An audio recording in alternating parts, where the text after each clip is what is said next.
Hey guys, welcome back. Now we already know that learning the programming language is very important if you're interested to start your career in the machine learning, data science or deep learning. So in this video, I'm going to tell you the important topics that you have to learn to make sure that you excel in this Python programming language.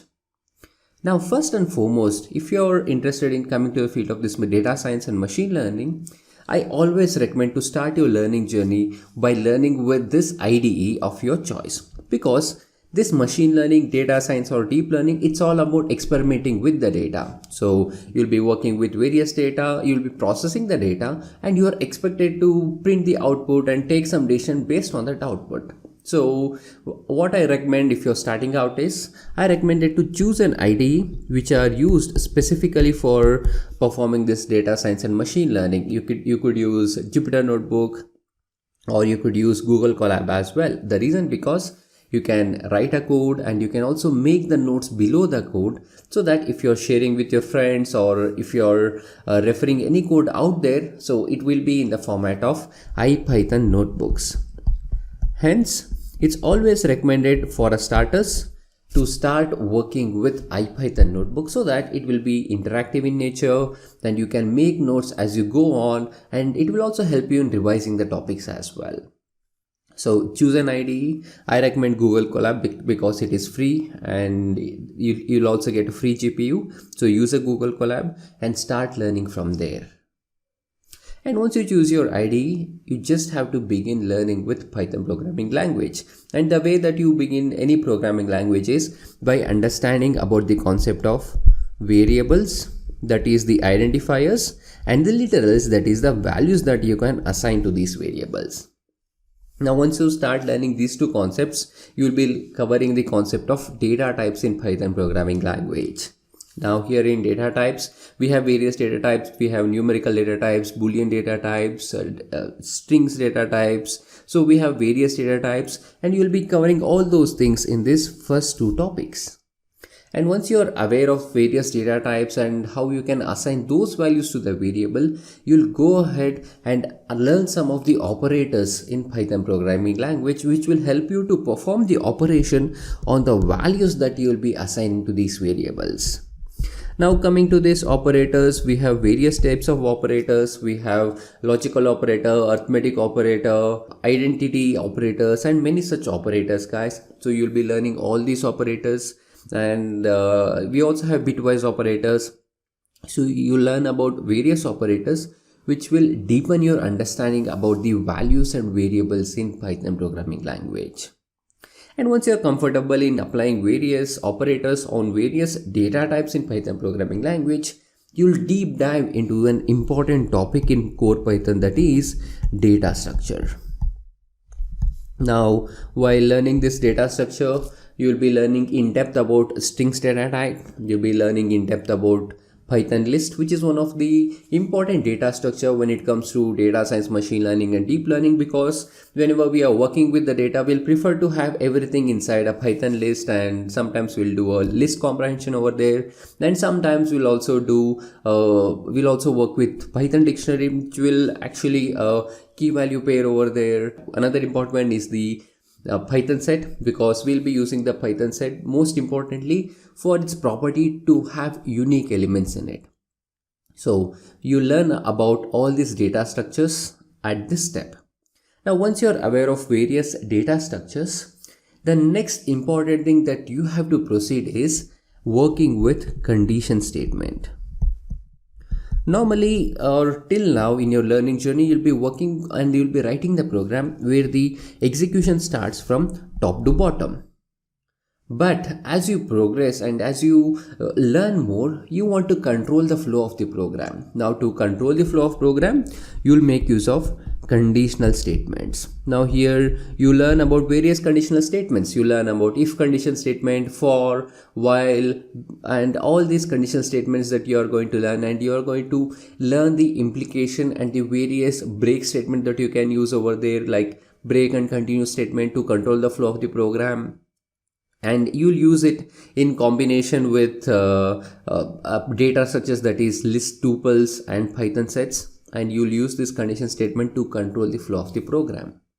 Now once you reach this point, you will have an ability to write something over there in the programming language which would make sense. An example can be something as, okay, write a Python programming language to iterate over every element in my Python list so that I can perform the sum over it. Write a Python program to get the input from the user and create it as a Python list. So you are able to do some meaningful work with all this understanding. And what you can do is, as you progress, you'll also learn about important functionality, that is getting input from the user. So this is one of the important functionality, guys, how you can get the input from the user instead of directly specifying the values. And once you get all these things, you can just create a calculator. Okay, you can create a calculator. Now while creating the calculator, you can also explore about various print options that we have in Python programming language, that is print formatting. We have old formatting of percentage, that is modulus 1, and we also have something called as dot format print formatting, and we also have f string formatting, guys. So you learn about all these things, and when you come to this topic of print formatting, you will understand, okay, so how it is automatically getting printed when we are working with Jupyter Notebook. So you will understand that there are actually two string methods, one is str and repr, and you'll learn about all those advanced stuff, and you'll also feel like powerful, guys. Like you don't feel like a person who doesn't know anything. You actually feel like you are powerful and you are able to understand all this background as well, along with how to work with Python programming language. And believe me, guys, this is one of the best phase in your life when you're learning a programming language. So you're in mid of your journey and you have already covered most of the basics, and you're able to do anything and you feel unstoppable. Now, when you're having that feeling, I want you to continue building on your learning journey by working with functions in Python programming language.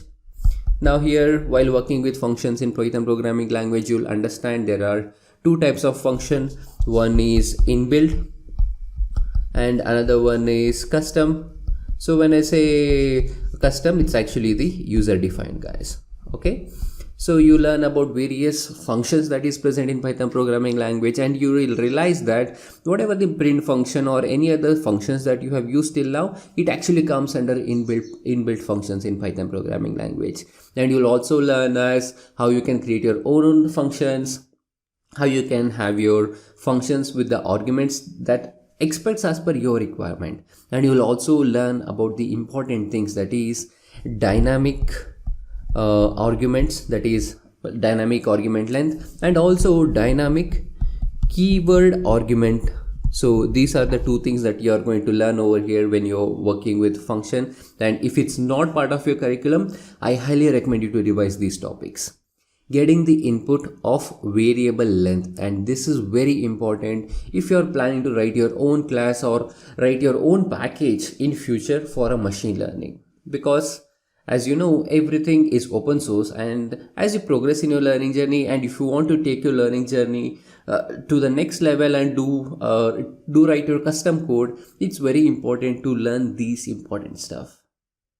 And once you complete learning about functions in Python programming language, you'll dive into a topic called modules. Okay, this modules is nothing but collection of Python programs, guys. Okay, now specifically it's actually collection of Python functions. So whatever the function that you have learned earlier, you'll combine everything, you'll put it in an py file, that is Python script file. And what you can do is, once you create it as a Python script file, you can actually import it for your session and use it like a module, like an external module. You might have worked on various inbuilt modules till now. It could be math, or it could be regular expression, or it could be random. So all these are the various inbuilt modules that are present in Python programming language. And here you'll also learn as how you can create your own custom modules with your own requirement. So that is what you are going to learn. And once you have this understanding about the various modules, you'll proceed your learning journey for learning as how you can load the data from the external file.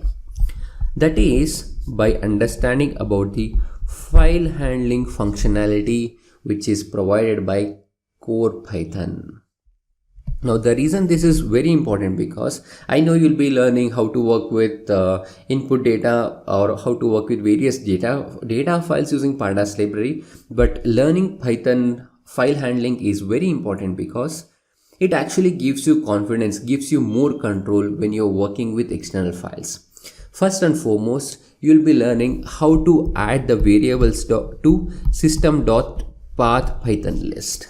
So system.path is going to return the places where the interpreter is going to look for when you search for anything. It actually gives you more control as how interpreter is looking for files in the inside this Python, and it will give you more options as how you can copy a file from one place to another, how you can rename the file, how you can move a file, and all this complex stuff, or how to create your own file directory. And this is very important if you're working in Google Colab, because in Google Colab, if you want to create your own folder over there, like build a folder structure, it's not convenient to add a folder plus over there and just add a folder. So if you are aware of OS, which is an library or an inbuilt library present inside this Python programming language, and if you can complete it in this module of file handling, it will be an easier task for you. So you can just call and import OS library, and you can call this method of mkdir and specify your file name. You can make use of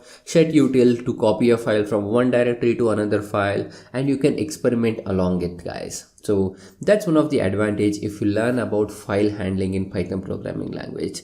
And this doesn't end there, guys. This doesn't end there about directories. You'll also be learning about as how you can read a text file. That is how you can read a text file, and you learn about various modes that are out there. So there is a write mode, there is an X mode where it is going to write only if the file is not present, and you'll learn about read mode, and there are actually like another file format as well, like you can read text and you can read a binary file.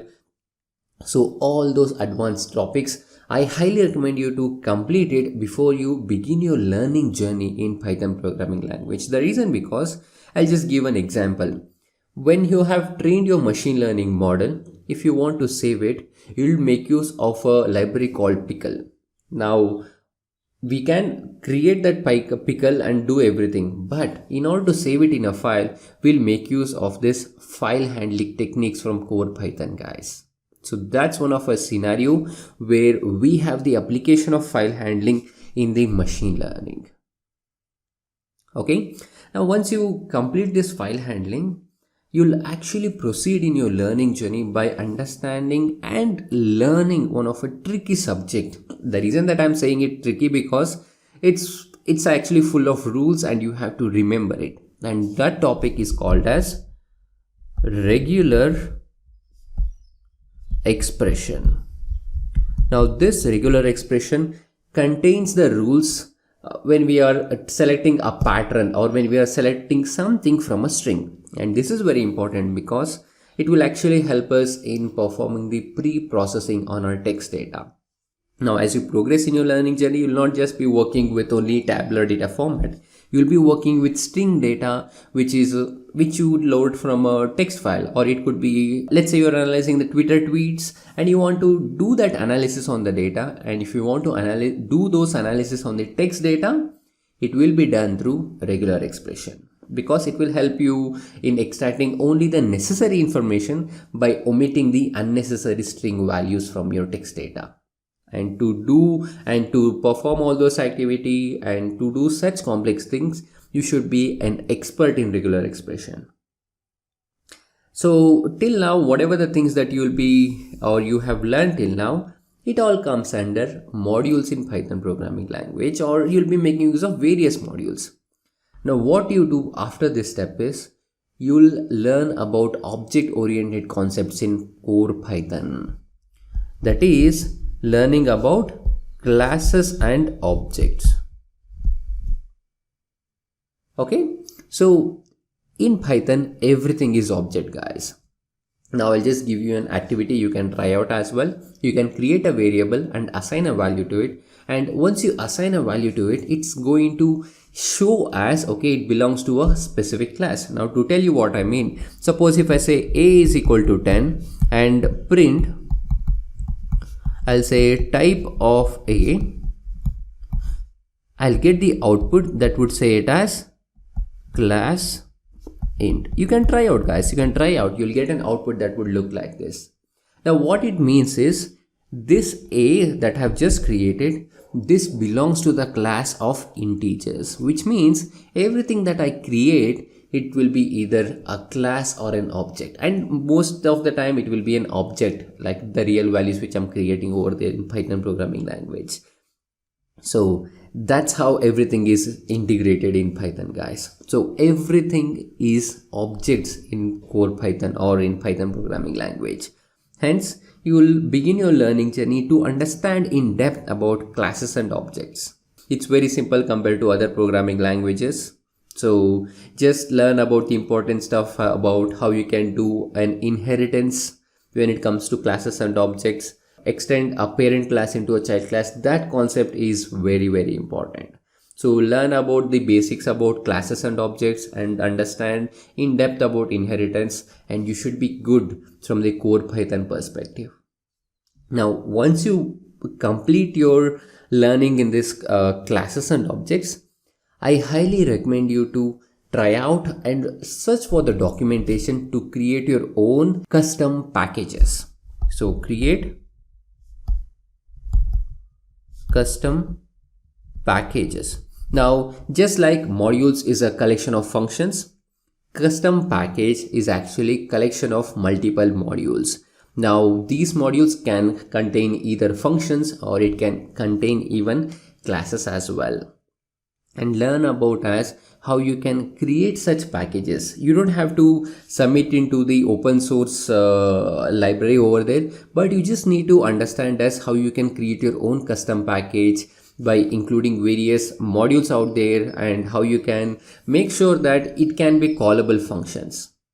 The reason because when you begin your learning journey with your machine learning, you'll be making use of various libraries. It could be sklearn for machine learning training, and if you're working on deep learning, you'll be using either PyTorch or TensorFlow. So all these things are nothing but the external package.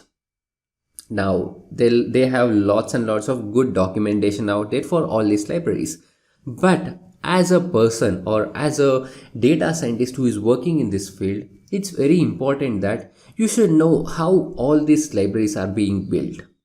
So it always pays, guys, it always pays if you know what is there under the hood rather than just drives the car. It always pays, because you cannot just depend everything on a steering wheel and just okay, everything is going fine. So at least you don't have to build everything from scratch, but you should know how it is actually built. When the time comes, you can switch the hat and you can do unnecessary work out there. So I hope this video has been helpful to you, and if you want such content, please let me know in the comment section, and I'll be happy to help you in your learning journey of this data science, machine learning and deep learning. So this covers the important topics that you have to learn in Python programming language. Okay guys, so if you feel like if I missed out anything, please let me know in the comment section as well, and I look forward to include it in my future videos. Thank you, take care, and I'll see you next time.